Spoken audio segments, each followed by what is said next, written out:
عيد وناكسن كل عام وأنتم بخير عيد العافية يعني لا يدك مسلمين تا أردن أنتي صومنات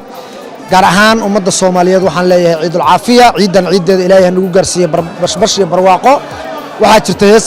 هسه كم ده أنا كنت تلقى يقول لي رجبات هدي أريد ينقل واحد كم ده جبات قعلو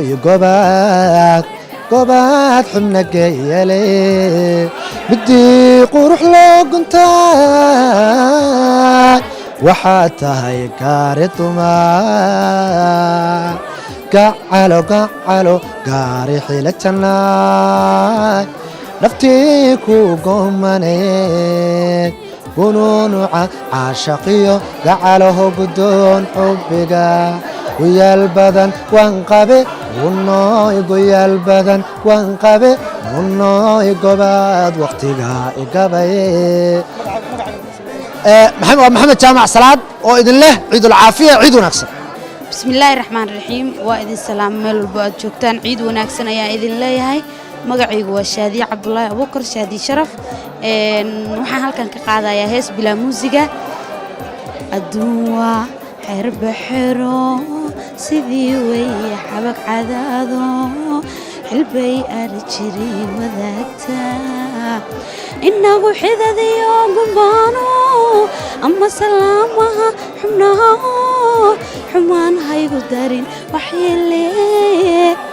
عقاقا مركان عيري إناد حدكيغا بويدا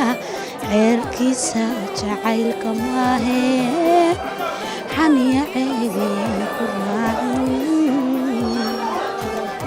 كم ورحمة الله وبركاته وحان ليا دمان أمد الصومالي ميل بقى جوكتين عيد وناكسن عيد العافية سمكو عيدة ولا عليك قاليقا وحان ليا هاي هدواكا ساهي نقول عيديستا نحوستا warkoodii tuuray ku taagsaday nolol wanaagsan nimcaan galay aan tabaayay waa kaas iska baashaalayna hadda wadankeena joognaa way noo gartay السلام عليكم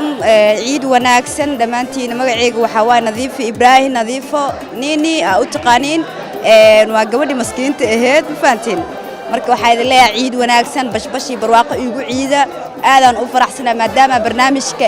qaraaxo aan ka soo qayb galay oo waliba bilada aan la gudoonsiyay bahada Astaan TV-na waa u mahad celinaya dhamaantooda inta dhan yihiinba iyo dhamaan inta ka soo qayb gashay barnaamijka qaraaxo